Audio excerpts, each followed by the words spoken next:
Yo, so I just want to point out this is therapy for us all. Like week in, week out. We look forward to it.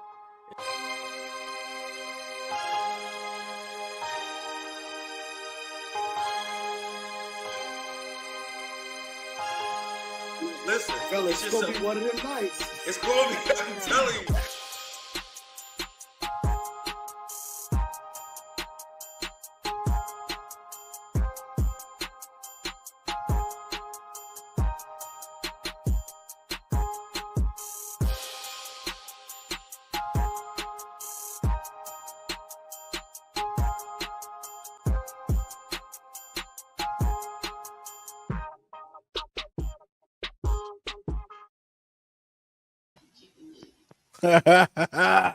What's up, man? Another Tuesday night at 9, man. Prototype there in the building, man. Back live, man. How y'all feel, fellas? Feeling good, feeling great. What's happening? Man, just sipping on the Theraflu. Yeah. COVID. I don't know. I've never claimed to ever have that in my life. We're gonna see a doctor, boy. Here's an interesting thing. You know how I've been on my bourbon kick, right? Been going nuts. So I went to Bourbon Fest this weekend, and it was such a beautiful event, right? Like if you think about Bourbon Fest and what that would be, you would think it's like all white people, but this is Atlanta, right? And it was as Atlanta as it could get, right? And it wasn't.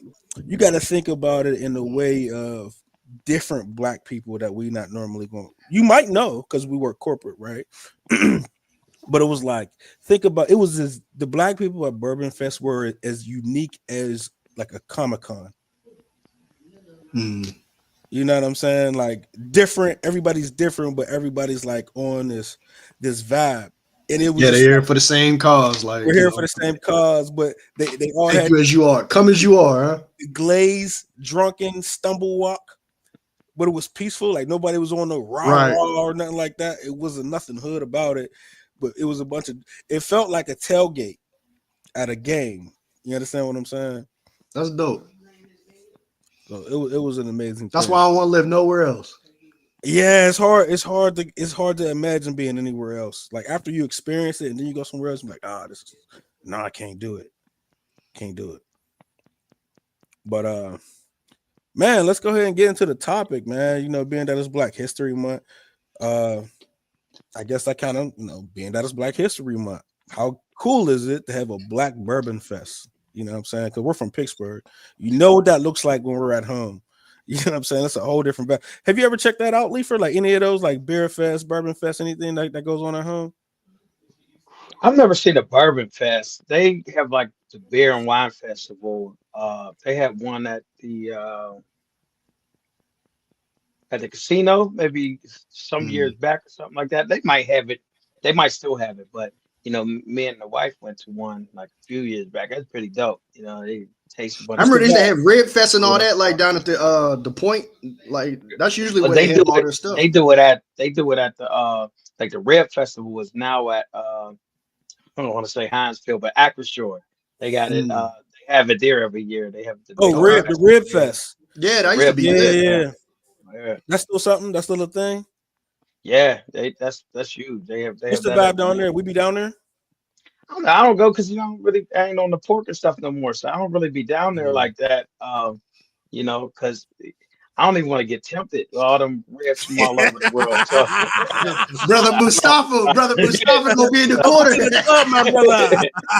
I don't even go. But yeah, it seems like it's pretty big. If it's at the stadium, you know what I mean? That's probably bringing a big draw from crowds from all over. Is there any like Black History festivals or anything? Do they have in the city? Anything like that? Not to my knowledge, but you know what I mean. I haven't been really paying attention much. This month is my wife's birthday month, so it's all about her birthday pretty much. Her birthday month. Do you get a day? You don't even get a day. I mean, yeah. No, you took away your birthday. Yeah, but it. Yeah, I mean, We typically do, we do the we usually do like if it's one of those things, we'll do like a week thing. So where it's like, Well, no, you we'll had a celebrate chicken our thing. anniversary. We'll celebrate our anniversary and then we'll do our birth, then I'll do my birthday or whatever. But Yeah, the chicken thing, right? The chicken party. yeah, but that was for the major thing. This is every year. Right.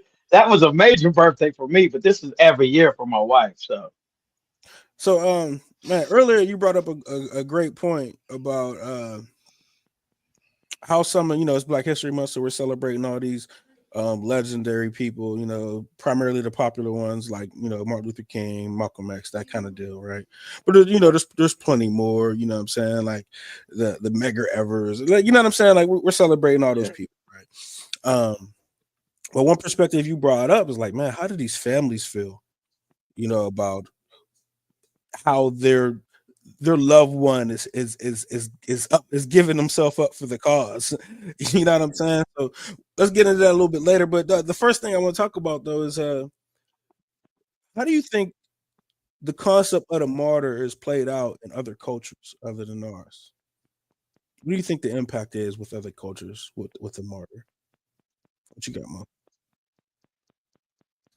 See, it's hard for me to speak on other cultures, because I'm not part of it, so I don't know. Especially in today's society, just based on everything so microwavy and everything so instant.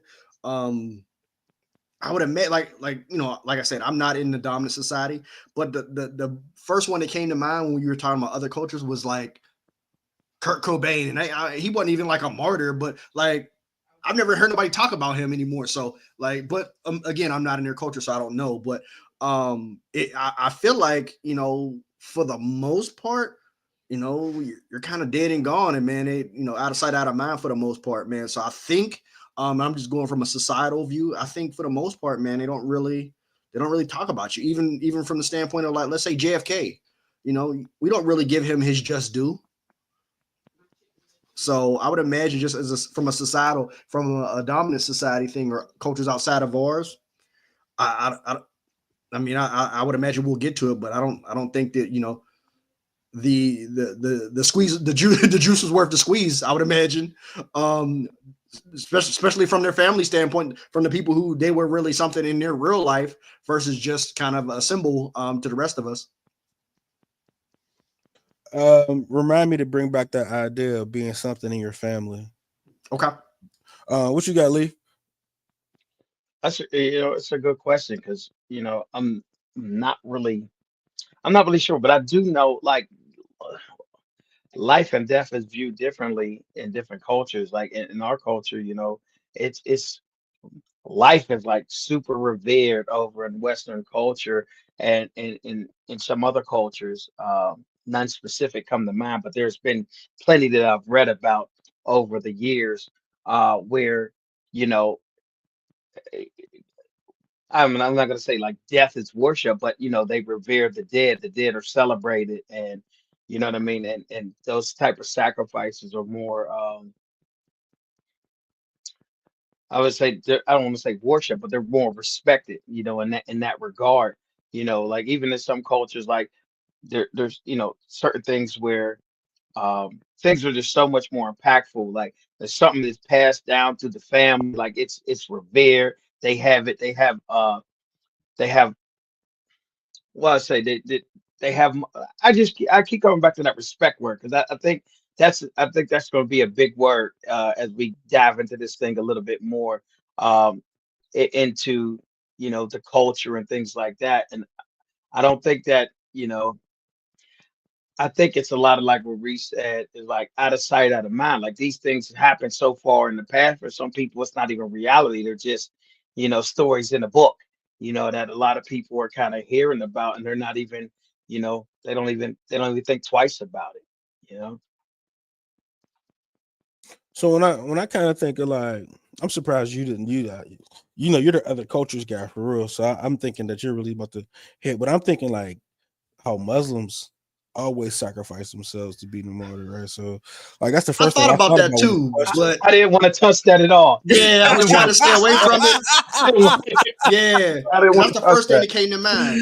Yeah, that's the first thing that came to mind for me, Yeah. man. Like, you know, in the name of Allah, like, you know what I'm saying, that, like they go crazy. Yeah, I wasn't with it, trying to right? go there. So, Like they waiting to Yeah. die. yeah, so Yeah. it's kind of like, Got 36 man, of them like, waiting for me on the other side. but Like, even kill me. like, what's one of the biggest events in this history, in our history, or American history, right? Is what's the Hawaiian thing? What, Pearl Harbor? Pearl Harbor.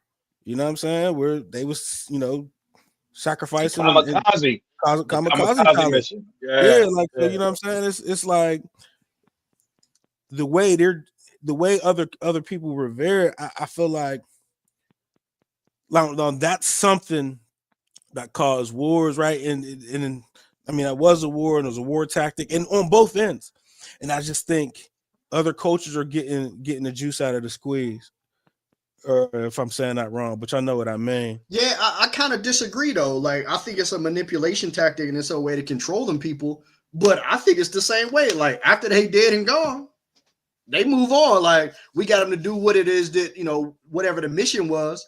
But like, I don't see them painting like, you know, Hold I don't see them. Yeah, I don't see them painting morals on walls of them after they do it. Though. But they haven't done, and you know what I'm saying.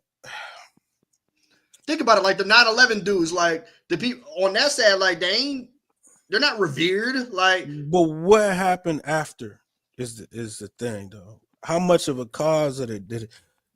How much of BTA? But it ain't had nothing to do. Like, they didn't celebrate them getting that ultimate sacrifice. But here's the thing, though. What did we get out of our martyrs? Right? When our martyrs is gone, that's dead in the cause. There's no war, there's no change, there's no nothing.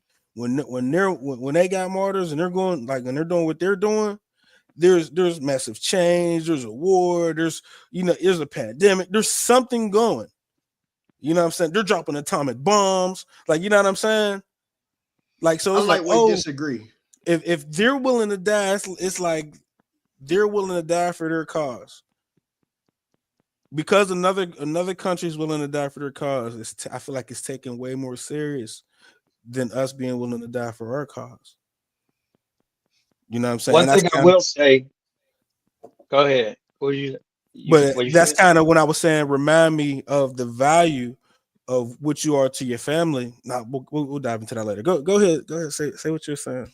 One thing I was gonna say, if I even remember it now, because it went out, but I think it went away. So I had to come back to it because it was a good thought. But yeah, I had to come back to it. Keep it moving. So so let's go into this question though. Essentially, what will we look like as a community if there was no Martin Luther King, if there was no Malcolm X, if there was no Medgar Evers? What do you think we'd even look like in the first, like, you know what I'm saying? Did we actually benefit from their sacrifice? Is the question I'm asking. So that's a great question, actually. I believe their sacrifice and the stuff that they went through, that they persevered through, it helped us. I really do. I believe that, we came out on the other side, and that sacrifice, a lot of that stuff, it affected change. But it's unfortunate for the people that actually, knew them, and that the people that were actually, that were counting on them. But as a whole, and that's why I was talking about, like, for the cause, the cause might move forward. It might help the cause. I mean, think about it. Like, you are religious men. I mean, when it comes to Jesus, he was a martyr. You know what I mean? Like, Christianity is much bigger than it was when he was alive.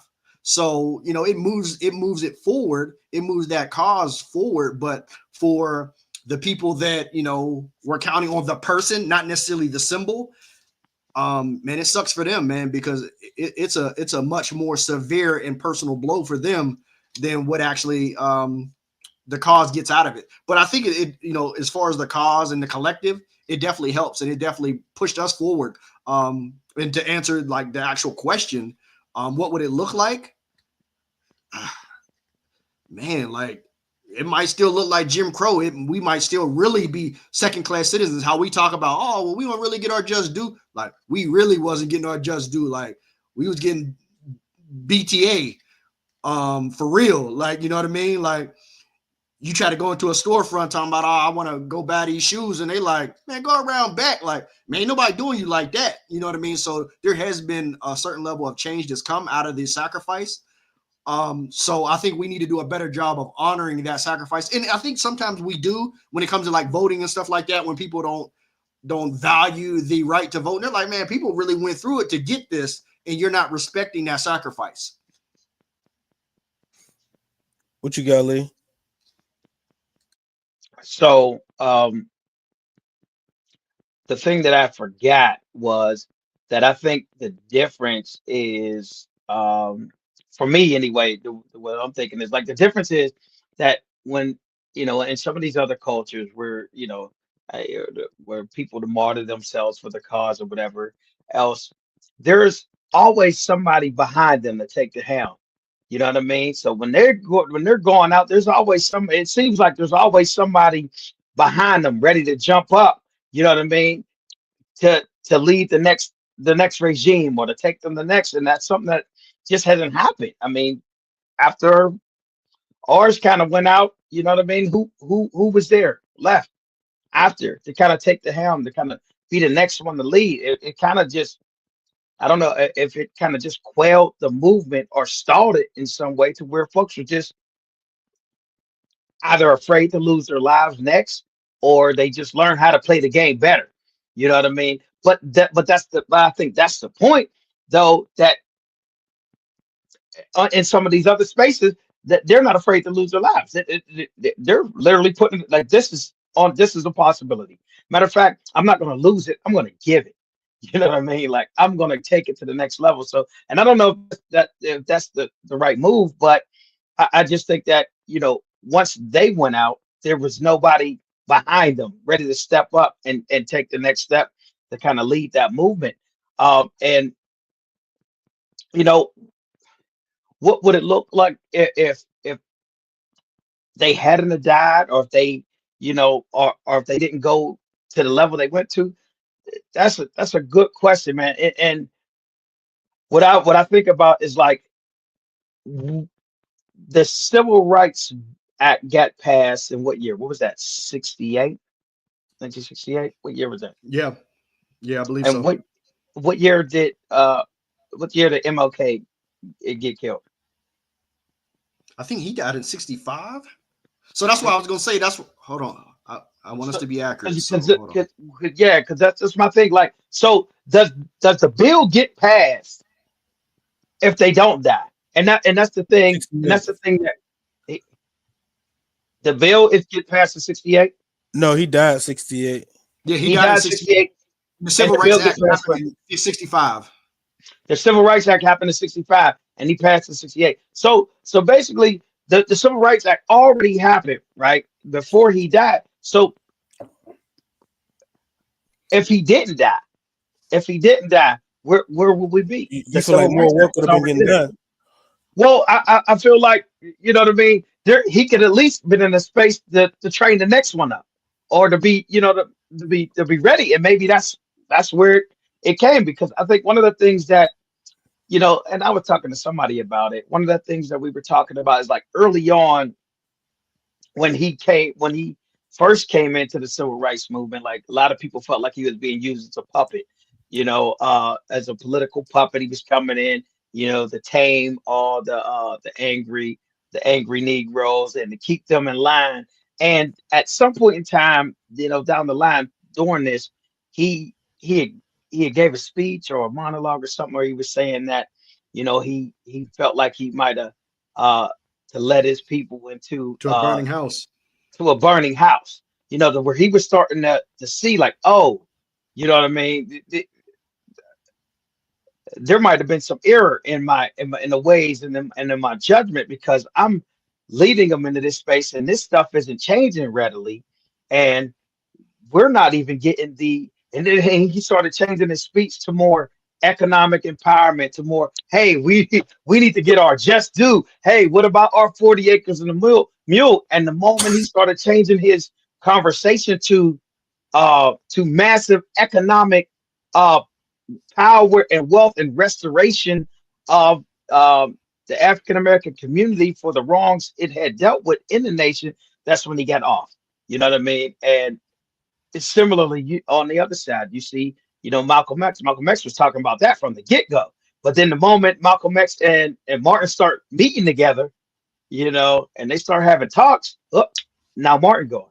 You know what I mean? So there you can see this in the evidence in so many different times. Like, it's cool as long as you're talking about um, success of an individual or scattered individuals. But when you start talking about collective success or collective economic empowerment of blacks in America, that's where it becomes a dangerous topic to have that conversation. And that's one of the reasons why I don't know that there's definitely was growth for us after their death. Um,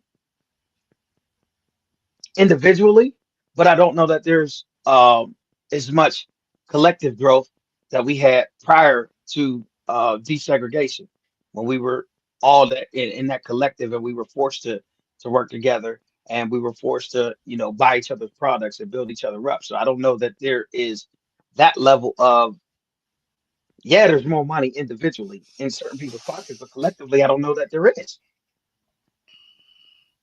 So, and I think, I wanted to make sure you finish, but I think that's a lot of people's sentiment, but I think that's misleading. Even though, like, we were segregating, we kind of, we had our own or whatever, man, it was the Chitlin circuit. So, like, we're better. Like, our floor was raised after the Civil Rights Act. So how we talk about, maybe, when we were segregated, things were better. Like, you think we have a talented 10th now? Like, it was maybe a talented 1% then. Like, literacy rates were like really bad in our community at the time. Like, and I think the great equalizer really is education. Like, a lot of them kids just weren't even getting educated. They were pulling them kids out of school in middle school just to, be another body to help, bring in money to the family. So I definitely think that it helped. And I don't want to do, kind of the previous generations a disservice to say that, they did, their sacrifice was for naught, because I definitely feel it was. And, like, for example, I think a good example of that is the fact that at some point, I don't know when this happened, but at some point, Black folks felt HBCUs weren't really a necessity anymore, and we stopped going there. Because it was to the point where, like, only the well-to-do blue bloods of these black families were getting to be educated and getting to be whatever. And then it got to the point to where now we can go to all these different places, and they're like, is it such, like, we talked about it a bunch of shows ago, like, is it such a flex to be the first Black anymore? They're like, I just want to be great. I don't want to have an asterisk around it, but because I'm a great Black. They're like, I just want to be great. And to me, I think that shows the progress, and that shows that we weren't, looking for Black excellence no more, or to be, kind of what I like to call is the NIT champion. Like, we just want to be the champion. Like, we want to be the best that there is, not the best it's Black. And I think that proves and that shows that there was progress. Individual, but not collective. And I acknowledge there was individual success and individual hurdles, but what I was talking about was collective growth across the board. And I don't know that there is that same access, or if there is, and I'm not saying it was better back then. I'm just saying we had more ownership back then. We don't have more own. We don't own our culture now.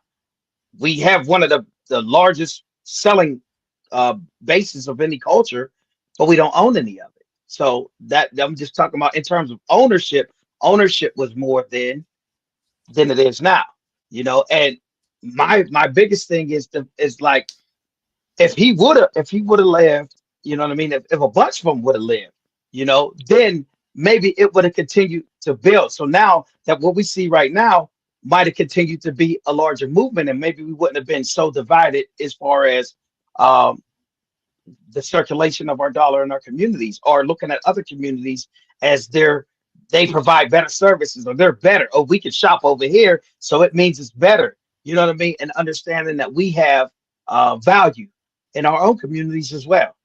You feel like we would have continued to build our own markets and being able to export those to other communities, opposed to going to other communities and spending our dollar? Well, I feel like we could have did both. You know what I mean? They do both. I feel like we could have did both. We could have still been circulating. We could have been building our own, producing our own, and being able to, sell our products, but then and compete, but then also, being able to, divvy out if we wanted to, but we also, our money circulates here first.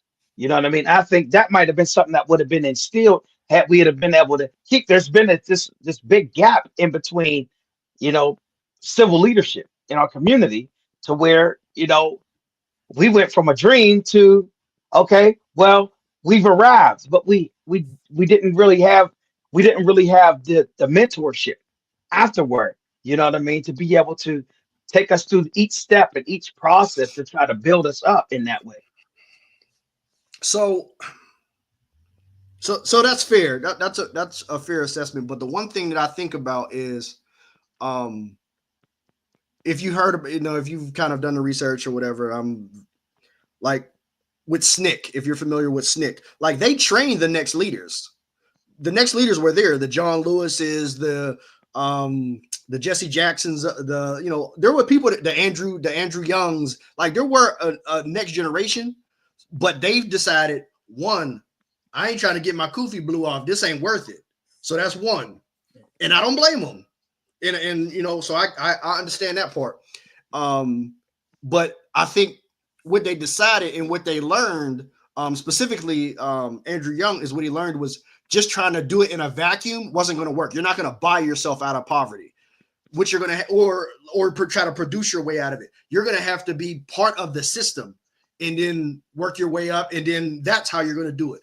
And I think that's something that Atlanta's done a really good job of. Instead of just being like, oh, well, we're a black city, like we're a major city that happens to be a good portion that's black, right? So they're participating in everything that goes on. And I think that's what's really important. Instead of just being segregated and just trying to do your own thing and like, oh, well, we're going to keep circulating this dollar a whole bunch of times in this. Like, I think there's a place for that, but you also need to be doing business at scale as well in order to truly, if you're trying to compete, to just kind of do your own thing in your own little bubble, but then you're not understanding what's happening on a grander scale. You'll never truly be an equal at that point. You'll just be a very, you'll be a big fish in a small pond, but you can't really compete at the higher levels in a dominant society, because let's say you were get 100% of that dollar, you're still only getting 13% of the pool of money that's out there, versus being the best, having a good product, selling to everybody. So just having a good product, there's a good chance you could maybe get 20 to 25% if you weren't just focused on just trying to circulate in that small pool. And that's the one thing that I learned big time moving to the South, was that, obviously, yeah, you do want to, you want to be black and excellent, but you want to win as a whole. Like, you don't just want to be the black winner. You want to win. It's not, oh, well, let's be the Negro League champion. I want to be the world champion. And I think that's the part that was kind of the next iteration of it. But I don't want to say they sold out. They just chose to do it a different way. They sold out. Yeah, but just say that. Just say that. They sold out. They sold out for individual, family. Well, you know what? It's too hard to try to do it for everybody. So I just got to make sure me and mine is good. And they sold out. But that's what I'm talking about. Being able, but you had to start somewhere. See, we didn't even start anywhere. We started scattered. So individuals were doing it. What I'm saying is that at least we built that integral economic base to where we can start moving out and then start growing. But we don't even have this.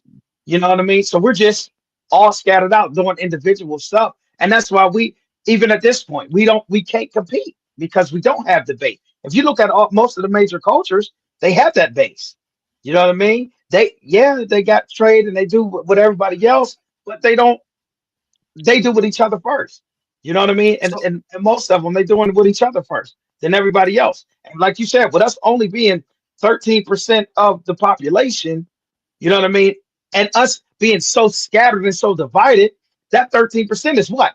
The Yeah, you probably 1%. only gonna get half. You know You what I probably mean? only gonna get half of You it might not even at best. get half. You might not even get half. You know what I mean? Because half of the half is probably self-hating. You know what I mean? Or don't want to deal with it, or have bad experiences with other, other people in the culture. So they ain't, you know what I mean? So it's just so spread out. So it's difficult to be able to get that foothold. But that's why I said, yeah, okay, there might have been some leaders, but I don't know that there was a direct handoff. You know what I mean? It happened to abrupt for there to be a direct handoff to be like, all right, I'm gonna grow up and I'm gonna mentor you. Then you see, Jesse Jackson was what? He was standing next to him when he got killed. So they were around the same age, right? So they were around the same No, age. he was the young boy. Yeah, he was the young boy. But okay, so he wasn't there like to live his full life to be able to mentor him up and pass him the baton. You know what I mean? So it just kind of was like, okay, well, he's gone now. Somebody got it. So there was no real handoff. There was no real like, okay, let's prepare for this next one. This is here. Now we got to deal with it. How are we gonna deal with it? And right. so I just don't think we had enough prepared, built up, ready to take it to the next step. Of course, I wasn't there, so I don't know, but that's just what I'm thinking. You know what I mean? Any business or any culture or anything that you're trying to build up, you got somebody who's the leader, and then you got people who are aspiring or people who are being mentored, who are coming up to be trained to be the next ones. And the guy is a part of that, showing them what the mission is, where we're going. And I don't know, you talked about that organization that was training them up, but I mean, as you said, after he got after everybody was getting their top blown off around that time. It was like, yeah, they was like, you hey got man, it. yeah, I'll be the everybody. treasurer. Like they like, yeah. they like, I don't want no They parts got of this. him, then they got JFK, and it was like, oh, they killing their own. So I think that and I want to be respectful to our elders, and like, because I have really strong thoughts on this, but I want to be respectful, right? Because I wasn't there, and who am I to say that I could have made that sacrifice, because I haven't done it, so I can't be too critical. But what I will say is this: there's levels to it, right? Like every weapon that you have isn't going to kill every boss for that level. So I think what we were using at the time, the protesting and whatever, I think that was good for that time. And then I think the next iteration of it, like let's say come 70s, like they realized, they were like, hey, we're being victimized. Like, okay, we can, we shall overcome, but we gonna get our head cracked when we get over there. And they were like, there needs to be a certain level of defense and a certain level of, hey, we're not gonna be a victim anymore. And then that's where you got the Robert F. Williams, who he was kind of the motivation for the Black Panthers to start and stuff like that. So there's a lot of stuff that like it just evolved. Nonviolent wasn't working no more because they was cracking us real bad, and that's if they didn't pop us. So it just didn't make sense to do it in the same manner anymore. So I see why it came up to where in the 70s there was the Black Panthers, there was the what was it? There's I can't think of their name. There was a militant army. It was a black militia groups, right? So a lot of them were coming up because they realized that, yeah, there's nonviolent, and it got us where it got us. But they were like, hey, the next level, I always talk about powernomics. It speaks to that. Like just having the currency and just having the capital is one thing. But if you don't have an army or a way to defend it, good luck. Because you did all this work, they can come take it from you. So I just think it's there's levels to it. And once we kind of got the inclusion, obviously I don't think we ever really got the economics down, but we improved. I'll put it that way. We improved. And then the next step was, okay, we need to do what we need to be educating our own. That's another big problem that we have right now, because there's 12 tenets to the Black Panthers. And that's a lot of the stuff. Like if you read that, it's actually a really good read. The stuff that they talk about was how you build a nation. And they were like, this is a problem.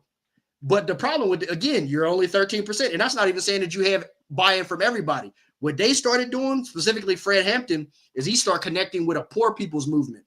He started connecting with poor Latinos, poor whites. And then, because that's really, I think that's the bamboozle that we get into. It's about color. That's not really what it's about. It's about the haves and the have-nots. So they let us fight down at the bottom about nonsense while they make off like a fat rat and they're getting all the money. That's how I think it's I heard something. It's like 98% of the wealth is in the hands of like 2% of the people in this country. So you think they're worried about, oh, well, the color, like, because they can't really the Rothschilds of the world, they can't really say, oh, well, they don't have a whole community of people like them. Really, it's their family, and then maybe there's a couple other families that got that kind of bread. So while we're fighting about stuff that doesn't really matter, they're making money off of all of it. And, hey, man, building a moat to where we can't get to them in the ivory tower. So I think that's the part that I would love for us to get to. Granted, we have to have our stuff straight. I always talk about that. But eventually, we have to understand that that's not really the most important part. I don't know if you being PC or you've grown or if you've grown over the last couple of years. You know what I mean? This ain't the more better I know. You know what I'm saying? All right. But look, I'll even give you a little bit of throwback because I still believe in delineation. I still think we need to start drawing very clear lines as to who's with me and who ain't. Even from a complexion standpoint, like FBA and not. You know what I mean? So I still believe in that, but I think those are secondary issues, whereas the major issue is the haves and the have-nots. And until we understand that, like we can partner on something, but I realize our interests aren't exactly the same. You know what I mean? So we could partner to get the big boss, but I understand it. At some point, it's going to be between me and you. You know what I mean? Like it's us versus you at some point, but we have a common enemy at this point. So that's the biggest thing. So it's just evolved, but it's definitely still there. Like I definitely feel that we have a lot of Trojan horses in our community, and it's derailed our movement for sure. Lee, you don't got no rebuttal on that because you're always the opposite on that. No, because I agree with his first premise where he was going with it about that collectivity of it, but I do also agree with the fact that there's going to be folks that ain't gonna agree. It's like the folks who tried to snitch on Nat Turner. You know what I mean? Like there's going to be those. There's going to be those in every community. So for me, I feel like there's a collective way for us. Once we realize that we're fighting the same enemy, those who are down with the get down, we can come together. It don't matter. You know what I mean? You got the have-nots, and that was one of the ways that they separated us during slavery. You know what I mean? The poor whites didn't have nothing either. The poor other, they didn't have nothing either. But one thing they did have is, they said that we're better than you. So, that's what you're going for. But if they realize we all in the same boat, and those like-minded individuals are ready to go to get it done, then I think that's the way to do it. But you do got to sift through those of every culture who's going to be the weak links. You know what I mean? Who's going to give up the ghost real easy. That is one crazy thing is that their martyrs died 99 and ours died 39. You know what I'm saying? So they get a long time to build and still pass on and teach skills and trades and that kind of deal. You know what I'm saying? Because what was I watching recently? What was that? American Primal or something like that. I'll put y'all onto that. I'm not familiar. It's on Netflix. It's about the development of Utah. And how like the people who like started, how like cities were started by these like trading posts and stuff like that. Right. So like Atlanta had a small trading post and then it grew and then it eventually become a town to a city. American Primeval, I guess. Yeah, Primeval. Yeah. So they start something and they get to die and pass that on and end up creating cities based off of those kind of, efforts. But that means you're not, that by definition, that makes you not a martyr though. Well, here's the thing. Like, do you have to die to be a martyr? Yes. Yeah. Yes. That's the definition of it. Yeah. Because it could be other, and the reason I say that is because, and the reason I say that is because, like, we have some as well that made it to, to live a long life, but they just don't have, for whatever reason, they don't have the same impact and they don't have the same allure because you had more time to have some downs, with those ups. Like I think like we have a living legend in Andrew Young. Like he was there with MLK, and he became, like, I want to say he wasn't the first black mayor, but he was one of the first black mayors of Atlanta, and he was the one that made this city international. And so like, and he was the one, he was instrumental in that bank that Killer Mike had and stuff like that. So he's still doing stuff. So the fact that, man, he's old, like I bet he's in his 80s, almost pushing 90s at this point, I would imagine. So that, like, I think if anything, we don't revere our elders like maybe other cultures do, if anything. We definitely don't. Let's see. Yeah, he's still alive. Yeah, like man, this was like 07, 08. He came and spoke at my job. Hey, you want to talk about somebody that's willing to make the dominant folks feel uncomfortable and not be ashamed of it? I was like, holy smokes. I mean, he came in there and said, though. Hey, but hey, he said it. He's like, I've been like this though. You know what I mean? He's like, I don't need you. My man said, hey man, he's like, you know the problem with y'all? He said, y'all companies run by a bunch of think they smart white boys. He was like, y'all just opened up a bunch of stores in Mexico. He was like, the money's in Africa. Why ain't y'all can go there? And I was like, I'm looking over at the decision makers. They're like, whoa. This is 84? No, this was at Home Depot. I was like, whoa. We had Cornell West come. Like these folks was having some very uncomfortable conversations in a way of peer to peer, like, or they were speaking to them, like down to them, like, hey, I know what I'm talking about. Yeah. And that was something that I hadn't seen before. And I was like, okay. I'm gonna put that in my arsenal. Like, I was like, okay. So yeah, like when you know, and be confident in what you know. Because a lot of times that's what we end up having. We have stuff like imposter syndrome and stuff like that because of that, because we're not used to seeing a black person or, not the dominant society speak in a way that is, I don't even call it offensive, just counter to what they're used to. That nag. Yeah, right. Yeah. Treat them like white folk, Big Daddy. No. Yeah, like I'm telling you, like, I was young then. I was like I felt uncomfortable a little bit, but I left away from that speech and that talk. Hell, at my school at Cal, I don't even know if you remember this. The very last speech that Coretta Scott King ever had was at Cal U. Was that at our school? Yep. Oh, okay. Yeah, she did die shortly after that. Yeah. Shoot, they took her out on a stretcher after her speech. What, up there? Yes. I don't remember that. I was like, well, I don't, like, she didn't die from that, but yeah, like I was like, man, like it was very powerful and she did all that. And I remember she was saying some stuff to make some folks feel uncomfortable, the same way Chuck D did when he was up there. And like those are the type of things that kind of shaped me, and allowed me to be able to, walk into these rooms, and if I know, I can speak it confidently and I'm okay with it. And I think we're not doing enough of that with kind of the next ones. Here's a question though, or even in the next batch of leadership, are we supporting the notion that you might have to die for this? Right? Like that's where we're at now.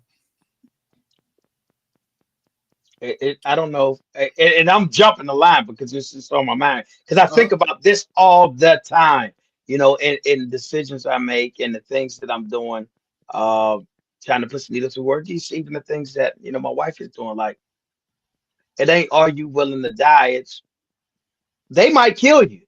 You know what I mean? Like you start empowering the wrong masses, and they might kill you whether you're willing to die or not. So it's something that you definitely, I think, have to be conscious of. I mean, it doesn't matter where you're at. I just think about, Gaddafi, and I think about, what I mean, what they've done over in Haiti. Like, they won't even let them. Okay, yeah, you let some folks to freedom. Cool, Cuba, because Cuba was one of the biggest the biggest contributors to a lot of those movements in Africa and South America. So you start helping these folks of color in masses. Oh, we finna starve you out. Oh, we finna do this. Oh, we finna, you know what I mean? You're out of here. You know what I mean?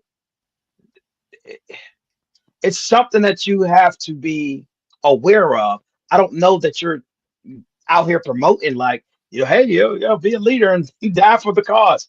But it's something that I'm, you have to be I aware mean, of, to and be you have real, to think learn how about to our play the culture game. though. I mean, we're already down for gangs and stuff like that. We already are sacrificing our stuff for sports and gangs, and you know what I'm saying. Like I've heard people say they'll die on the football field. You know what I'm saying? We all know Yeah, people who die for some flags and colors. Like you know what I'm for saying? foolishness. For Yeah, we food. all know people will die for foolishness, but who will die for the cause to But put something that's the thing forward? though. The cause is the cause actually worth it, right? And that's what this conversation is about, right? Can we actually get enough movement where we could get that Christ-like response? I'm not saying we Yeah, Jesus or whatever, but we yeah, got to get a yeah, big enough movement, or we just out here just being To crash who? dummies. To who? yeah. That's the question. To who? Is it worth it to who?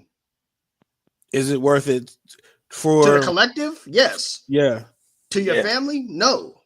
I right. mean, So but to an extent, is it more worth it to your family for you to die for something that'll move them positively forward, or at least try to, rather than for you to die because you in the game and you willing to lay down the cause for your homie?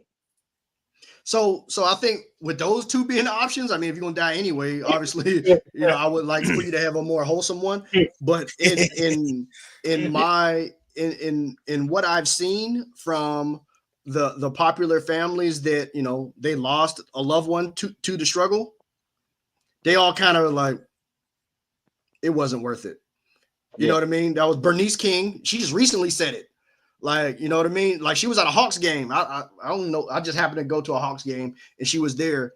And she was speaking about it like all y'all people that are, in here with MLK hoodies on stuff like that, you wouldn't have liked him when he was alive. You know what I mean? Like, and not only that, like his homies and the people that was, around him at the time of his death, they forgot about him in the family.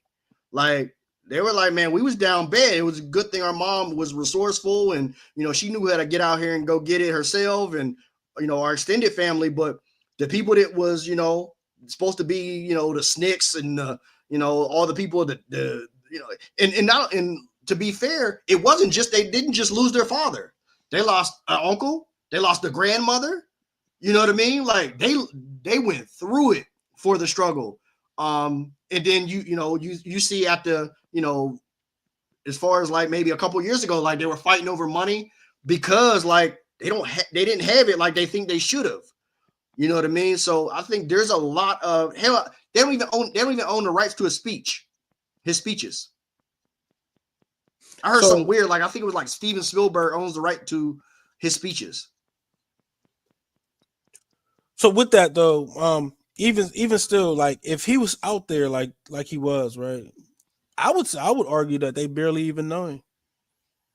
You know what I mean? So being something for your family, when you have this kind of calling on you, you might a lot of the, we all know preachers' kids, right? And they all got different stories about the man in the pulpit versus the dude they say at home. You know what I'm saying? So is it that big of a deal to them, or is it just some fugazi stuff?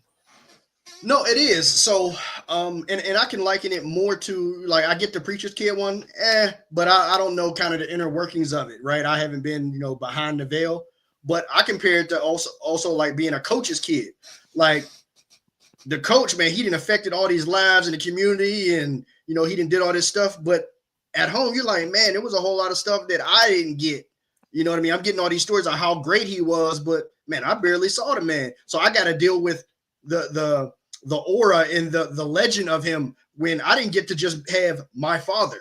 So I think that, man, I kind of stand by what I said, man. Unfortunately, it's not worth it to the family, the direct but they family. might not even appreciate is what I'm saying. They might not even appreciate the man you are, like, because you could be the man you are outside the home, and inside the home you come home and you don't got no hot meal, there ain't no love for you. It make you want to go back outside anyway. I don't think you can hint it on that, because I think one thing that we always discuss, um, you know, in our conversations is that, you know, the father in the home is the ideal situation. So you can't make up for that, and whether or not he is especially when you got more than one kid, you got multiple kids, each one is going to need something different from you. But that presence in the house is something that you can't duplicate. You know what I mean? So I think uh the legend, the myth that's outside the house, it may be different than what it is in the house. I mean, when you're walking in your purpose, man, and you're doing something out here, you don't have to race out here. Out here, you're just doing this, but in here, there's real life situations that you have to account for, and that's individual, based on who you're dealing with. So there's different approaches that you got to do with that. And in the house, you might be looked at as the big bad wolf, because you got to be the disciplinarian or something like that. And where they see everybody out here and the kids out here that you don't have to raise, it may seem like you're being more encouraging, and you're easier That's on what I'm them, or you're saying. Like, more I don't think you could lighthearted, do but you're both. not the same. I don't think you could do both, to be honest. What do you mean? I don't think you could have the same light shine on you from the world and from inside your home. You know what I'm saying? Of course. Because I mean, look at what Michael Jordan's son just got caught up, and you know what I'm saying, and he ain't supposed to be out there like that. Like there's certain people that you're not supposed to be out there like that, according to outside the house. You know what I mean? You got this greatness, but inside the house, I just don't think it's you can split the home. It's kind of like, I'm about to say something stupid, but it's kind of like, that stripper with the bad body. You know what I'm saying? It's kind of selfish for her to, only be at one house. Like, God blessed you with that to share with the world. Wait, what? Wait. Some bodies you gotta put on the pole. That wasn't for just a husband. No. But say, I would have expected that from Hit during this moment, but maybe I guess he's missing.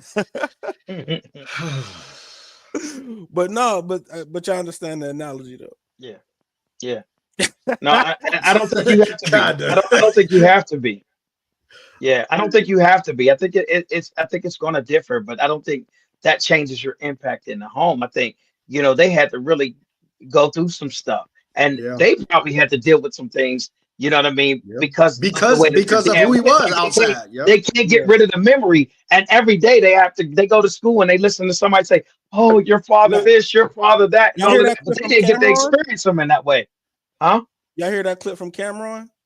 I'm not sure which one. Cameron got this clip out there where he says he tries to go like hang out with his son in the house, but his son always giving him attitude, and he's like, "Yo, what's up? Yo, why aren't you like chilling with me or like be cool?" He's like, "I don't want everybody being my friend because you my father," and he's like, "It ain't my fault that your father is the dude." You know what I'm saying? But his son gives him I can't stand him attitude. He doesn't like him. You don't want to be around him, like, so he kind of disses his own dad because he's popular outside, and everybody's like, "Oh, your dad's Cameron, blah blah blah blah." You know what I'm saying? So that's what I don't understand that one. But that's like, if anything, like I thought he would say like he rocks with him in the house, but don't want to be seen with him outside. But you saying he like basically don't like him, I guess. Yeah, he don't like him. He got some animosity towards him because he's the guy. I think there's more to it than that, I would imagine. Probably, but yeah, because I would say that doesn't make sense. But maybe that's it. Maybe that's just how he feels about it. Maybe that's how he. We got sometimes we have the tendency to oversimplify stuff. You know what I mean? So maybe he just oversimplifying it, and it's something deeper that his son isn't expressing. So, what y'all been feeding yourselves? What books y'all been reading? Book wise, I don't think I've read anything in a while. Like, I've mentioned it before. I got like basically something that's, kind of still on the list that I haven't got to. But I've been on my knowledge though. So I've been watching some documentaries, and something I even put in the group chat recently. It was a documentary about Cuba. And it was something that I actually wish I would have went during Obama's presidency, he lifted the embargo to where you could travel to Cuba. And I just came back from a trip, so I decided not to go, but I wish I would have because they shut that door back. But it's called Black in Cuba. Man, it was really dope. Specifically, like even when you're thinking about you did. So when you're thinking about American history, they always talk about Fidel Castro as a communist, or and he's bad, and like he did a lot of good. Him and Che Rivera, man, they did a lot of things that were really good for the people. And at this point now, and there was a quote in the documentary where they said they were like, yeah, they're poor, but they still have a pride, and they have a energy inside of them, a pride and self-confidence about them that Black Americans don't have. I thought that was very interesting. They might not necessarily have the material stuff, but they have a self-worth thing. What's that? What you think that self-worth would do for us? I think it would do a lot. I think a lot of us have, a lot of the stuff that we say is wrong with our community is due to a lack of self-worth and a self-love. We wouldn't be so quick to go and buy everybody else's stuff or patronize other people's establishments. Maybe we would be more likely to unify if we loved each other and loved ourselves. So I think it might start there, actually, to have that certain level of self-love and unity within, the collective. I think that would actually help. And one of the things that I've noticed when I was watching that, like, it's not a total comparison, but like light skin and dark skin Cubans, like they were like they don't shy away from the history of slavery. They're like, yeah, this is something that happened. It was bad. You know what I mean? Yeah, you deserve whatever you're getting, right? I kind of got a little bit of that feeling, like in New Orleans, like as a collective, like they're like, man, we get down for what they call the Bayou or the Gulf Coast or whatever, right? Like it's not like, oh, it's us versus them. Now, granted, there is some racism there. I ain't gonna say that there ain't, but I felt that there was a collective and a togetherness there that you don't feel a lot of places. And I think that speaks to that divide is why we have some of the issues that we have in our community. What you got? So I'm reading like several different books right now, but one that I'm reading, it's like we're doing like a little book club at my job. So this book is called Begin with We, and it's about the 10 principles for building and sustaining a culture of excellence. So, I guess it's one of those team building type things. We're doing something together to try to, build a stronger team and build a stronger culture. But yeah, it's just this dude breaks down like like the 10 weeds he identified to kind of build and lead a collective. So it's pretty cool. Like I'm just getting into it, but yeah, it's pretty cool. Actually, read that book by Earn Your Leisure. You Deserve to Be Rich. It's a solid book. It's a good read. I think we're a little bit advanced for it. It's for a younger mind. Okay. Just like the Prime book. You know what I'm saying? It's foundational type stuff. Okay. Yeah, it's foundational. A lot of it I was just like, I know this. Where could we go to find that deeper knowledge, man? We gotta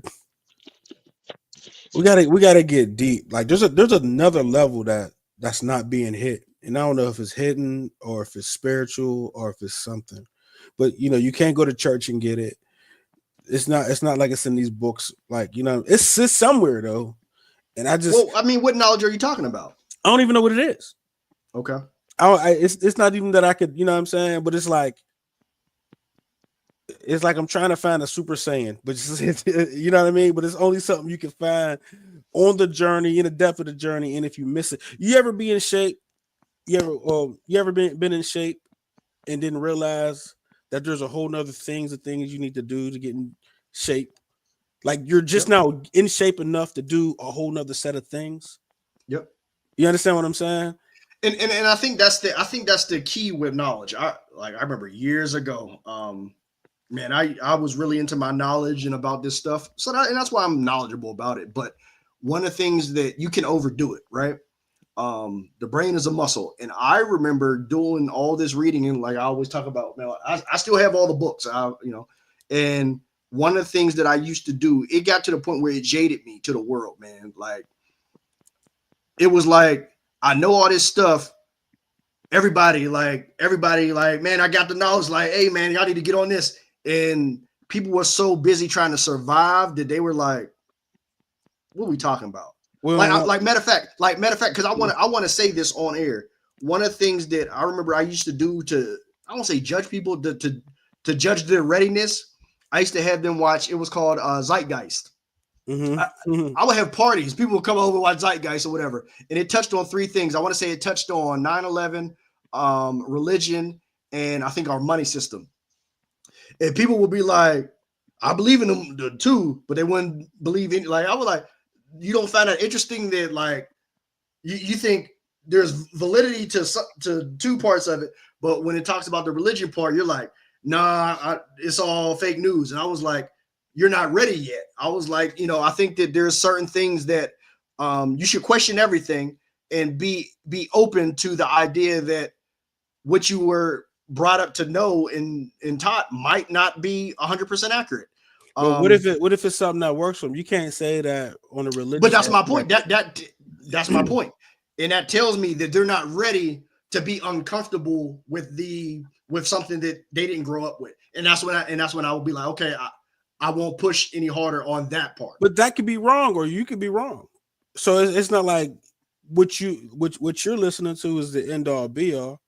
You know what I'm saying? But if you're not willing to listen, how do you know? Like, how will you ever know if you're not willing to listen to something? If they cut off listening that they're like, turn this off. Turn this off. That's different. But if you listen to it and you still got and be like, I don't believe in it. Like, I could live with that. Okay. I could live with that. But like, they're like, oh, that's blasphemy.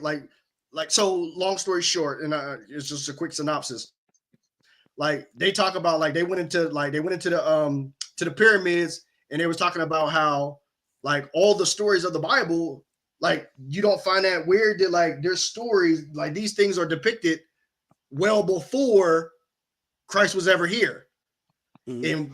And I used to watch people's head explode. I kind of, at the time I was kind of, I thought it was funny. I don't find it funny at this age, but at the time I thought it was funny. I would watch people implode, especially being in the South. They're so convicted about Christianity and about religion that they would turn this off. And I'll be like, it'll actually get better for you. But I'll just be like, hey, man, just, eat the meat, throw away the bones or whatever. But when they would watch the other two parts, they would be like, oh, okay. But I would always watch them implode about, and I'm not saying it was 100% right, but what if it is? They weren't even willing to listen to it. And that's when I used to be like, yeah, like, there's plenty of prophecies and stories. Like, you know what I'm saying? Even if you ask old Bible scholars, you know what I'm saying, that read the text in their original Hebrew or whatever, you know what I'm saying? These stories been going around for ages. Everybody's going to have their own spin. Every culture has their own spinoff as the exact same story. You know what I'm saying? So that don't mean that this story is wrong or that story is wrong. Like, you know what I'm saying? You know what they say, the truth is in the middle of all of it. You know what I'm saying? So that don't mean anybody's necessarily wrong or right. Right, and that doesn't mean it's wrong. That you presenting what's in the middle. Presenting that also got to be open to that story. Don't necessarily mean it's right or wrong. You know what I'm saying? Like, it's all about being open to it. Yeah, you can't be like, oh, this story is the right one just because they wrote it on some pyramid walls. Because where they get that story from.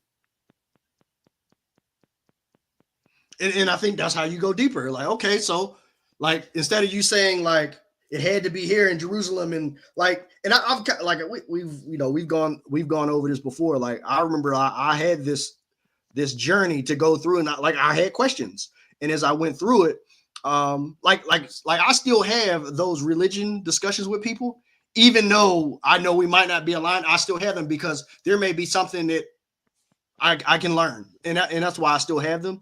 But a lot of times I'm like, on the inside, I'm like, but the fact that I'm willing to listen means that I'm open to it. Because there might be some one day it'll tickle my mind to a point where I'll be like, you know what, this. But I'm not there yet. That's a trigger for me too. Because I'm telling you, for a lot of people, it is. No, I'm not saying a religion. The trigger for me is when I'm ready to go deep into a conversation. You know, I'm presenting the idea, and people are just so shallow that they just don't want to go into the idea. And you be like, I thought you was the one. You know what I'm saying? Like I thought I had that leverage with you to actually explore, but now you're stopping this progress again. Like, and there it is, right? Finding that person that's willing to go down the rabbit hole. Yeah. You know what I'm saying? I'm not saying I have the right answer, but let's go and let's go down. Let's go look for it. Let's go down the rabbit hole. Like, I know enough already. I got a flashlight. I know enough already. I'm good. And I'll be like, ooh, okay, you right. What you got, Lee? Nah, I mean that's all real, man. Because there's often times where I'm, me, I like to read, so I'm like, and I like to learn. I ain't gonna say I like to read. I like to learn, so I'm always exploring things. You know what I mean, and question and everything. But when you bring up, because that's one thing that I always talk to. Yeah, that's one thing that I always talk to, because I'm I it's called blacked out for whitewash. Yeah, changed my life. Because I'm always like, I've been in the church my whole life, so when things come up that kind of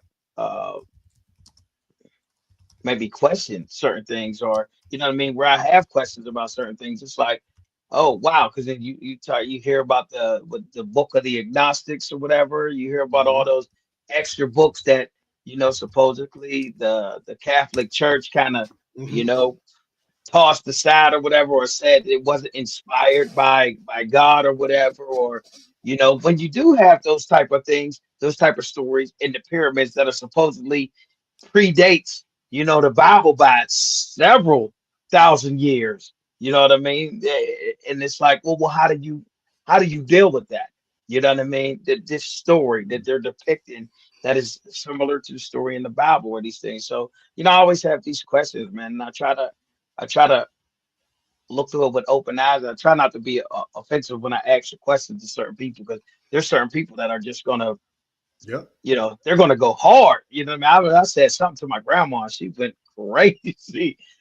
So it's like, let me go out here to say, stop this conversation. But you're asking these, because you think they know.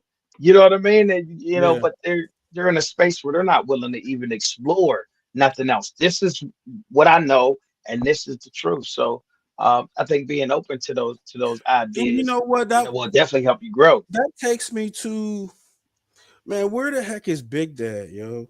Like, we always talk about Big Mama and Grandmama, you know what I'm saying? Like, because that's who we're missing to have these conversations from. That's where our man's connected from. You know what I'm saying? Like, Grandmama got all her knowledge of what we think she knows everything. She got that from Big Dad. And he's gone. He died. Maybe he got lung cancer from the mill. I don't know. But you know what I'm saying? But where he at on when we need these conversations to actually dig as deep as we need to. So now this is a whole different discussion, but I have a thought and belief in my mindset that Big Dad and grandfathers and great grandfather, whatever. Yeah. Right.